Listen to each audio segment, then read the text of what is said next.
करके अपनी बात रख सकते हैं। भाई संजीव पंजोखरा जी अपनी बात रखेंगे। भाई संजीव पंजोखरा। हार्दिक अभिनंदन। सेवा करने को इंद्रिय हल्के में जीवित रखा, दिन रात मेहनत करते रहे और कांग्रेस पार्टी के लिए कार्य करते रहे। लेकिन साथियों, हमारे साथ दुर्भाग्य ये है कि जब जो मेहनत करता है होता है, जो बाकी होता है, जो पार्टी की खिलाफत करता है, सबसे पहले पार्टी इसी को मान सम्मान देती है, न कि कांग्रेस जो मेहनत करता है उसको टिकट देती है। साथियों, ऐसे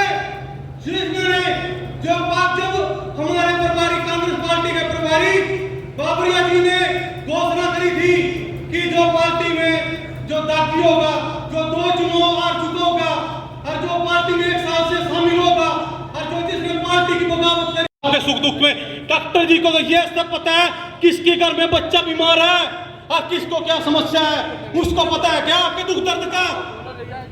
साथियों, वो तो सुनने के चम्मच से खावा डॉक्टर जी, लेकिन जमीन पे बैठ के खाने वाले आदमी है, वो उसकी तरह नहीं है।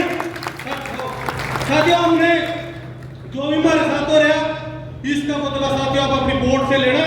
5 तारीख को वोट दो, तो वोट देते टाइम ये नहीं देखना कि कांग्रेस का देखो या फूल का देखो, डॉक्टर जी की साधन देख कर वोट देना कि डॉक्टर जी का साधन क्या है आपकी बात हर इस अन्याय का बदला लेना। साथियों, जब भी चुनाव का टाइम आएगा साथियों, क्या करें, जब अब की बार चुनाव में 13 करोड़ की संपत्ति को करी कि मेरे पास 13 करोड़ की संपत्ति है, और साथियों जब वोट मांगने लेगा जोड़ा पड़ाएगा, ऐसे पड़ाएगा कहेगा तो गरीब आदमी मेरे पास कुछ नहीं, मेरी जोड़ी पर तो, और अपना चंदा लेगा लोगों से।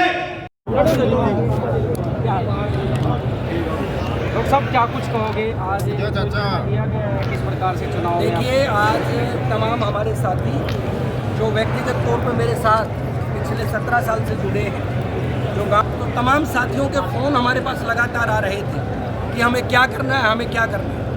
तो आज उसी के एवज में सारे साथियों को निमंत्रण दिया गया, दीवान पैलेस के अंदर पहुँचे, और हम सब का निर्णय एक ही है कि हम पहले भी कांग्रेस पार्टी के साथ थे, आगे भी कांग्रेस पार्टी के साथ रहेंगे। एक 21 मेंबरी कमेटी का गठन किया गया है। 21 मेंबर की कमेटी वो बैठ के किस तरीके से कहाँ पे चुनाव प्रचार, हमने कभी जाऊंगा, लेकिन हो सकता है कि यहाँ का जो कांग्रेस का प्रत्याशी है उससे मेरे व्यक्तिगत जो है मतभेद हों, हमारे साथियों के भी मतभेद हों, लेकिन इसका ये कतई मतलब नहीं कि हमारे साथी वो कांग्रेस पार्टी की खिलाफत करेंगे या कांग्रेस पार्टी के पक्ष में प्रचार नहीं करेंगे। हम सारे साथी संकल्प लेके पूरे ज़िले के अंदर, चाहे वो घरौंडा विधानसभा है, चाहे हमारी आसंद विधानसभा है, ढिल्लोखेड़ी है, और हमारी करनाल विधानसभा है, हमारे तमाम साथी कांग्रेस पार्टी और प्रत्याशियों के लिए वोट मांगने के लिए निकलेंगे। हाँ, ये भी मैंने संकल्प लिया है कि इंद्री हल्के के अंदर हमारे साथी वो कांग्रेस के पक्ष में रहेंगे, कांग्रेस को वोट डालेंगे।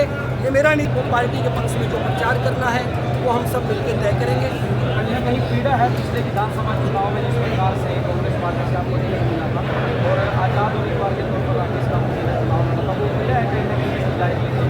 देखिए, इसमें कोई चीज़ छिपी नहीं है और मुझे कोई चीज़ घुमा फिरा के बोलनी भी नहीं है। मैं मानता हूँ कि जिस प्रत्याशी ने पिछली बार हमारे खिलाफ गद्दारी की, पार्टी के खिलाफ गद्दारी की, उसी पार्टी को हमारे ऊपर थोपने का काम वो पार्टी ने किया, लेकिन पार्टी हाईकमान ने कि पार्टी के पक्ष में प्रचार करने का काम करूंगा, लेकिन मैं पार्टी प्रत्याशी के साथ कहीं भी मन साझा नहीं करूँगा। लगता नहीं है कहीं ना कहीं इस चीज़ का इफेक्ट पड़ेगा वोटर्स पे, लेकिन डायरेक्ट वे में अगर देखा जाए? देखिए डांगी जी, हमारे सारे जितने साथी हैं सब समझदार हैं और वो पहले भी मेरे साथ थे, आगे भी मेरे साथ खड़े रहेंगे, ऐसा उनके ऊपर मुझे मान है। और आज तक कभी ऐसा नहीं हुआ मेरा कोई साथी मेरे को बिना बताए वो कहीं दाएं बाएं निकला। मैडम शैलजा के ऊपर जो गलत टिप्पणियां अपमानित करने का कोई काम करे तो कतई उसको बर्दाश्त नहीं किया जाएगा। और फेसबुक बार के ऊपर मैं देखता हूँ बहुत सारे लोग ऐसे हैं जो आज हमारी कास्ट को लेकर हमारी जातियों के ऊपर भी कमेंट करने का काम करते हैं, कहीं अभद्र बातें बोली जाती हैं जाति के बारे में।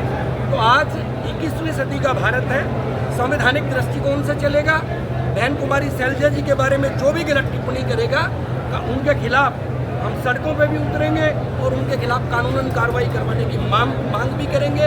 चौधरी भूपेंद्र सिंह हुड्डा उन्होंने भी इस बात के ऊपर बड़ी मजबूती के साथ बात रखी है कि भाई जो भी आदमी चाहे वो किसी भी पार्टी का है, अगर हमारी सीनियर नेता के खिलाफ कुछ बोलेगा तो उनको कभी बर्दाश्त नहीं करेंगे।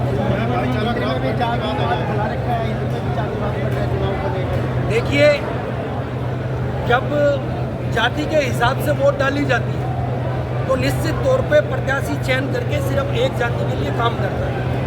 मैं आप लोगों को खुले तौर पे बताना चाहूँगा कि जब मैं टिकट का दावा कर रहा था तो यही बात मैंने भी रखी कि जातीय तौर पे समीकरण ना देखें, जातीय 36 बिरादरी से चुनाव जीता जाता है और आप जाति के आधार पर ही काम के हिसाब से जो है लोगों को टिकट देने का काम करें।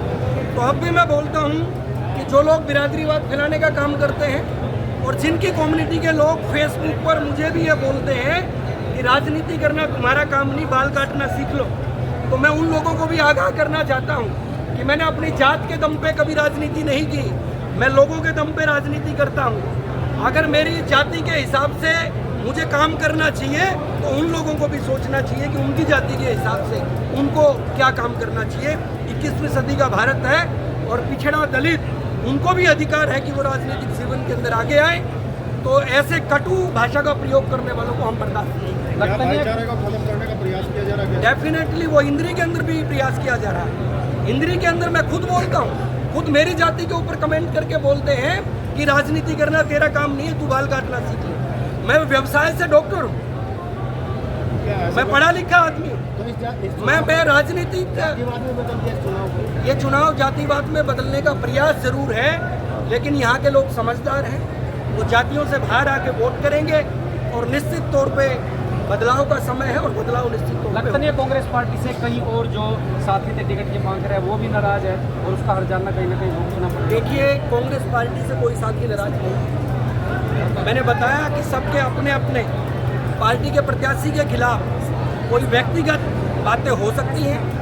अब वो पार्टी प्रत्याशी के ऊपर है कि किस तरीके से उनका निवारण करेगा, किस तरीके से उन लोगों को अपने साथ लेके चलेगा। लेकिन हम सारे लोग, जब कांग्रेस पार्टी की बात है तो हाईकमान के फैसले के साथ। और आप हरियाणा की बात करें, देखो, इस पर टिप्पणी इसलिए नहीं करना चाहूँगा कि चुनाव का समय है, ना तो मैंने पहले टिप्पणी की थी। पहले मैंने बताया था कि जिन लोगों ने अपने मंत्री काल के अंदर यहाँ पे घोटाले करने के काम किए थे, तो मैं आज भी बड़ी बखूबी से उनको बोलूँगा, वो चाहे कांग्रेस के अंदर आ जाए चाहे दूसरी पार्टी में चले जाएं। जिन्होंने टाइल घोटाला किया है उन्होंने घोटाला किया था, आज वो साफ पाक होने वाले नहीं हैं। ये वॉशिंग मशीन का काम भारतीय जनता पार्टी की सरकार करती है, कांग्रेस के अंदर ऐसी कोई वॉशिंग मशीन नहीं है। ठीक है, वो इस परिवार के अंदर शामिल हुए, हम उनका स्वागत करते हैं और अपील भी करते हैं कि दोबारा आपको अवसर मिले तो वो आप लोकतांत्रिक तरीके से सत्ता के अंदर रहें और पीछे जो भी आपने किया है उसको माफ भी कर सकते। आपकी क्या रणनीति रहेगी आगे?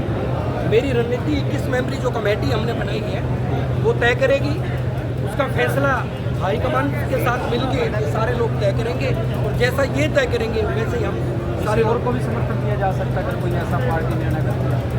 देखो, अगर तो भूपेंद्र सिंह हुड्डा, कुमारी शैलजा, राहुल गांधी मुझे कहें कि भाई तुझे उल्टा लटकना है तो मुझे तो लटकना पड़ेगा, लेकिन व्यक्तिगत तौर पे कांग्रेस के सारे जो लोग वो कांग्रेस के ही लोग।